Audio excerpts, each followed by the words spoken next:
Greetings, hi, and hello, everyone. My name is Jason Petit-Frere. I'm a speaker, I'm a podcaster, and my life's work is centered around allowing the world to meet the true you by helping you think, speak, and eventually live better than yesterday. We do this first by establishing a good reason why, a strong and powerful motivation to keep going when the going gets rough. Second, we need awareness and acknowledgement of what's holding us back.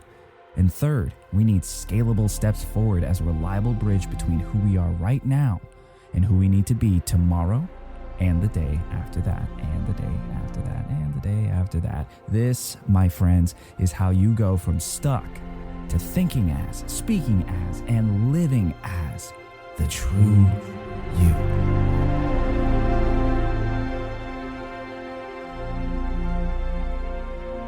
Hello, everyone. It's good to be back. I hope you've had a great week, and even more so, I pray that going into this weekend, you're just going to be energized and refreshed to spend some time with family, or go on that hike that you've been planning forever, or maybe jump back into that hobby that you put down for too long. I just wish every single one of you some semblance of rejuvenation, resuscitation, rehabilitation. Lots of re's, I guess, or riz. I'm grateful for any and all of you who choose to listen to this podcast and absorb this information. And even more so, I am proud of those of you that take what I have the privilege of being able to share with you on these humble episodes and apply it to your life. And even furthermore, I applaud those of you that go beyond application and take it up to the next level, which is replication. You teach someone else. You model it for someone else. You encourage someone else to apply these same things, these same lessons, these same principles to their lives. And just like that, you're spreading positive change. It's a beautiful thing. And this is how we perpetuate the quote-unquote true you movement. This is how we get people like you and me to stop, being inauthentic, to stop living in cognitive dissonance where what you say or what you think does not quite match up with what you do. When what you believe or what you think does not quite match up with what you say or what you do. So, in layman's terms, it's putting up a front, right? It's wearing a mask. So today, in this episode, I don't know if it's night for you right now listening to this. In this episode, I wanted to present y'all another lesson, another nugget of gold from my homeschool, which is a bit of a play on words in that it's the Academy of Home Ownership. The Property Owners Association University, whatever you want to call it. It's the place where, because of all the housework that I'm having to do and all the things that I'm learning in this season of my life, I'm not just building on practical skills that will help me in the future or that will allow me to help others in the future as far as ways to use my hands and as in doing handiwork, but it's also teaching me to see certain parallels between work that we do in the physical and work that must be done in the spiritual or mental. Here's a great example for you. When putting up drywall, you have to take, or sheetrock, whatever you want to call it, I'll call it drywall.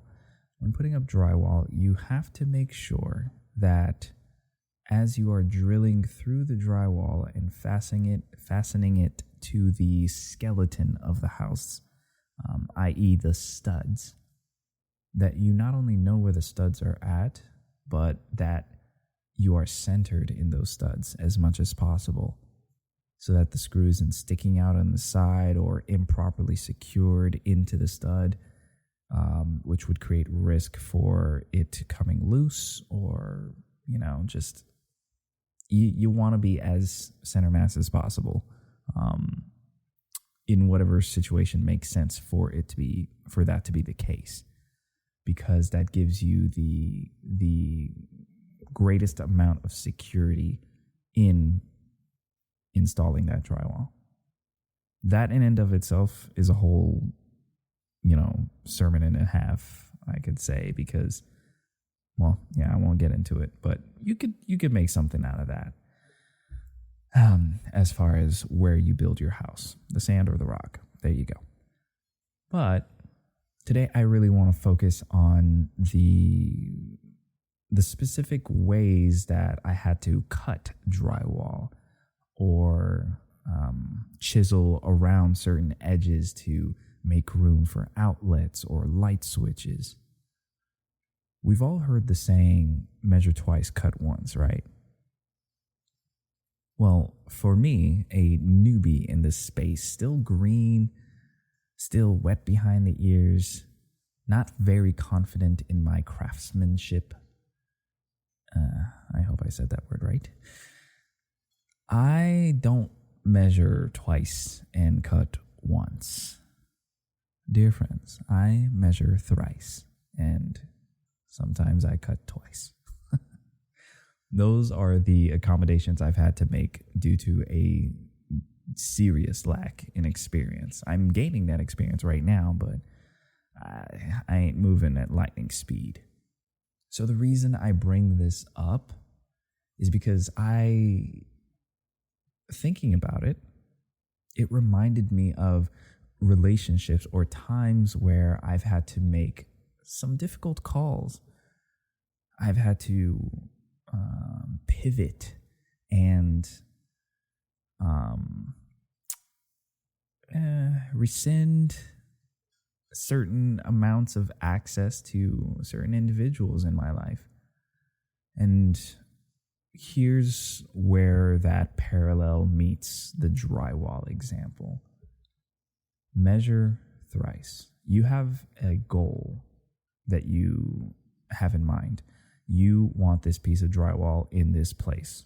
You have a spot that this person occupies in your heart or in your mind or in your circle, right?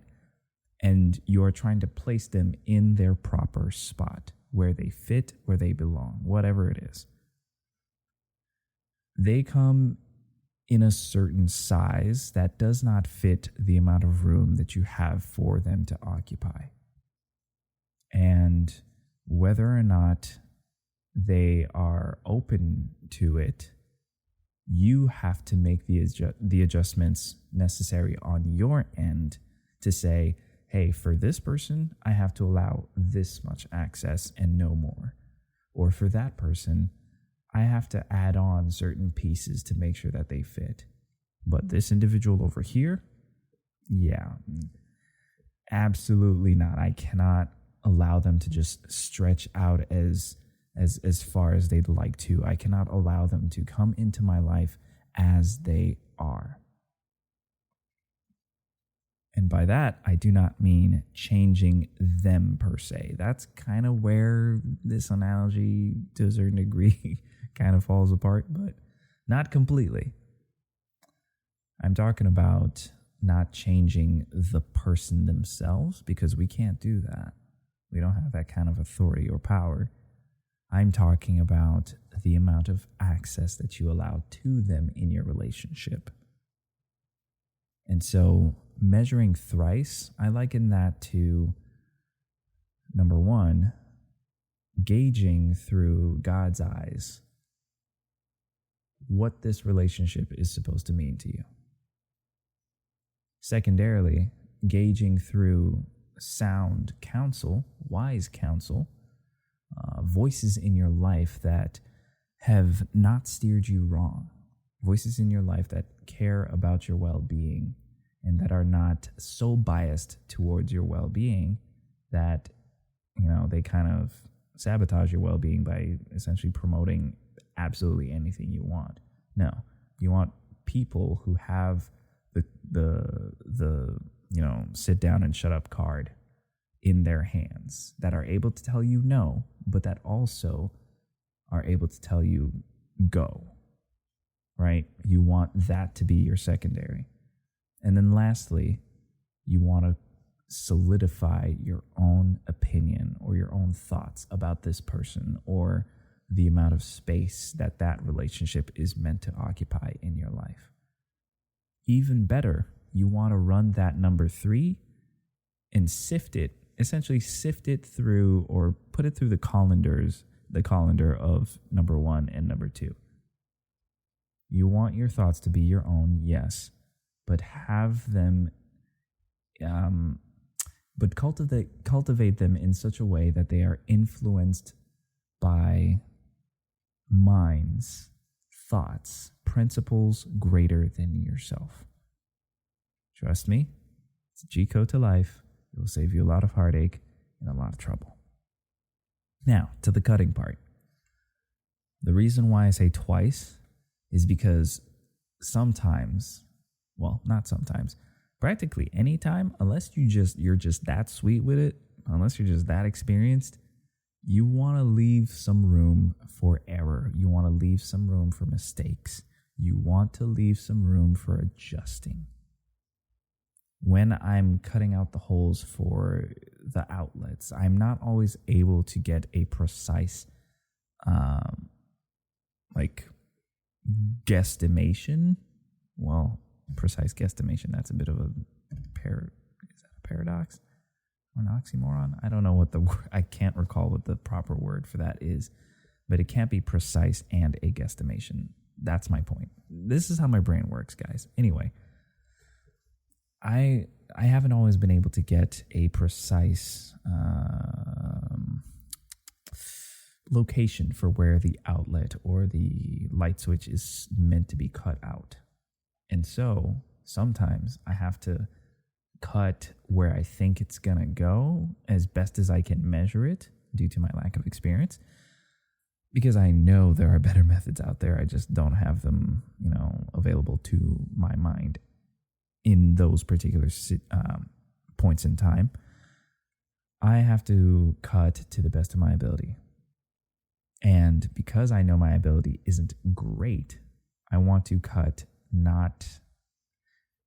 with a little room to spare, meaning I want to cut it short, not deep.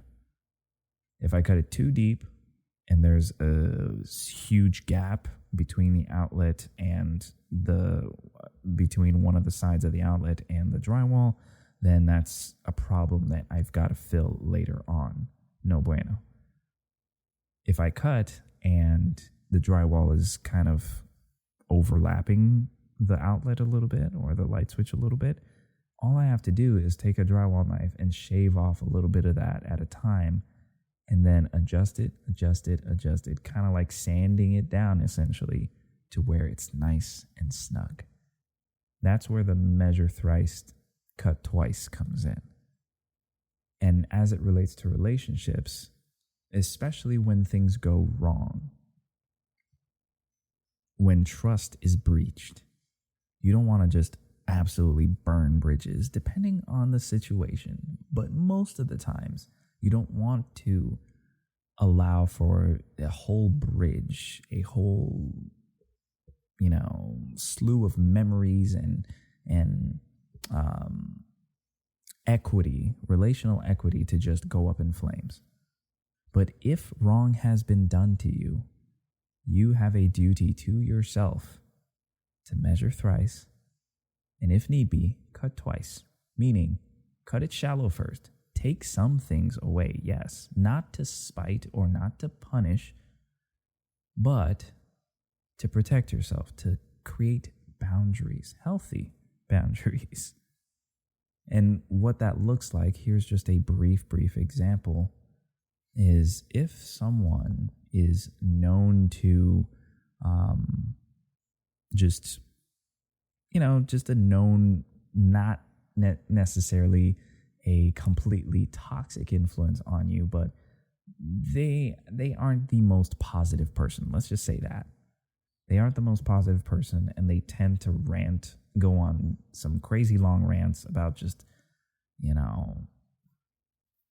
the climate, politics, or whatever, and it's just always bad or mostly bad news. For someone like that, unless for some reason you have to be around them, you want to limit the amount of time that you're spending around them. If upon you mentioning the fact that they are a little excessive in their negativity, and by that I mean address it first, don't just ghost them, but try to address it respectfully. And if they're unwilling to change or unwilling to adapt to your request for both of y'all's benefit, then that means that it's time for the first cut.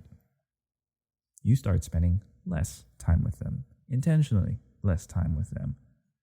Not cut them off completely. Don't cut it so deep. Let's start the cut nice and shallow. Just enough that you are able to adequately control your mental health, your own peace, and how they get to affect your peace, if at all. And then, upon seeing the results of all of that, if they are still negatively affecting you, it's time for the second cut. So, whilst this does not absolutely, seat itself perfectly on the analogy of installing drywall, I just thought it was neat, the whole measure thrice, cut twice thing, and the fact that it absolutely applies to relationships sometimes. Sometimes it's measure thrice, cut thrice. I don't really know what the proper word would be for 4 or 5 or 6. So somebody let me know in the comments. That'd be cool. But that's what I got for you today. That's what I got for you tonight, wherever you are. It's make the adjustment. Assess. Assess first, obviously. Self-assessment is good. Self-awareness is good. True. But in all of that, you want sound, wise counsel. If you're not a person of faith, consider being a person of faith. Because I firmly believe we all need to be a part of something bigger than we are. And I have come to find, me personally, that faith in Jesus Christ, faith in God the Father, faith in the Holy Spirit, the Trinity, 3 in 1. It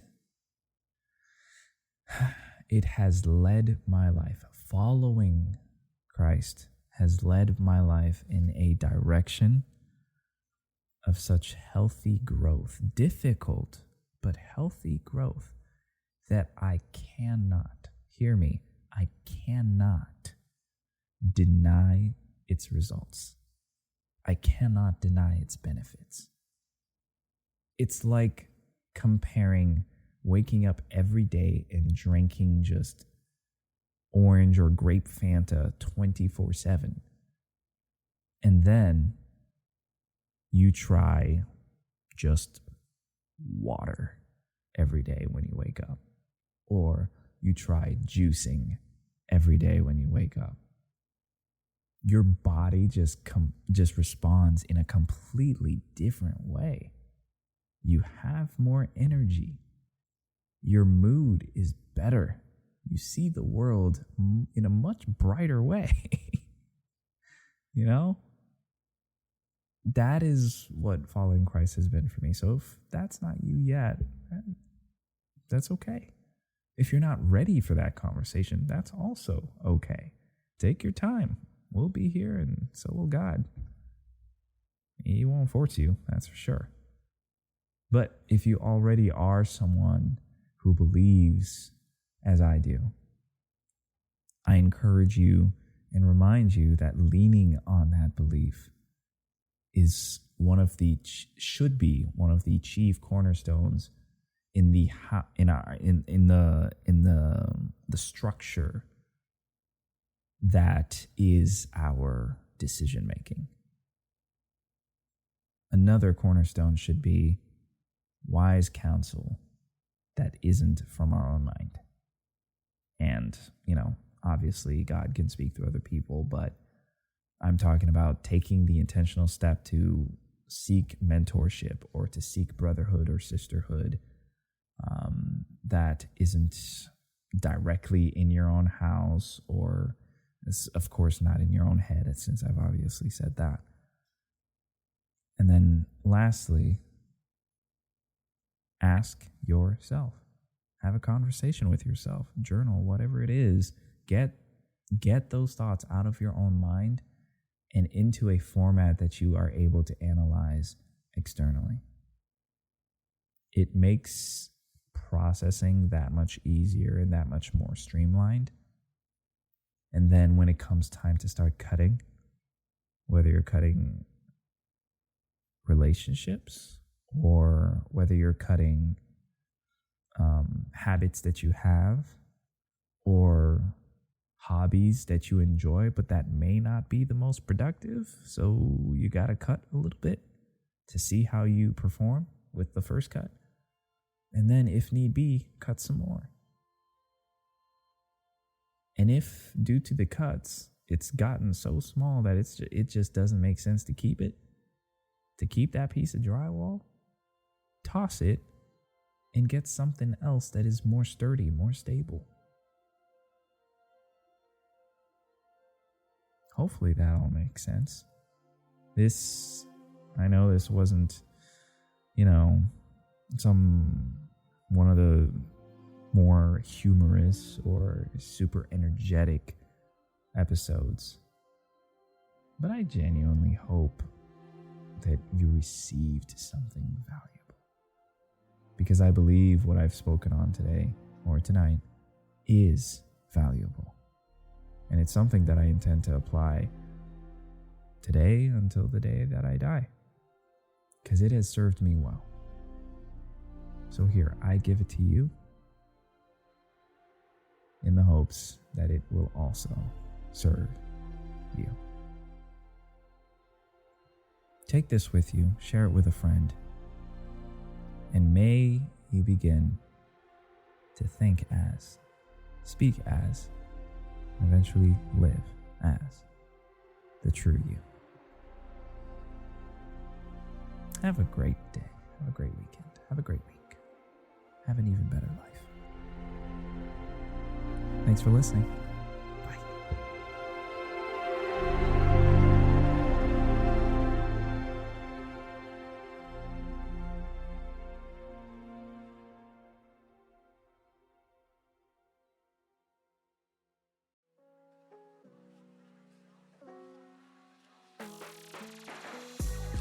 Hi friends, Jason here. I want to thank you again for your time investment of listening till the end.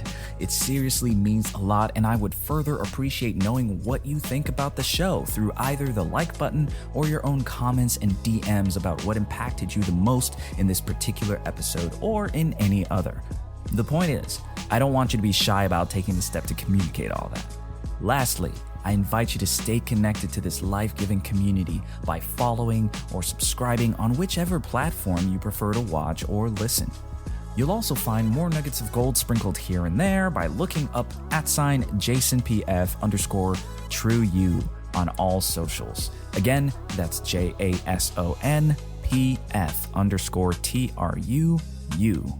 Let's learn to think, speak, and live as our true selves together.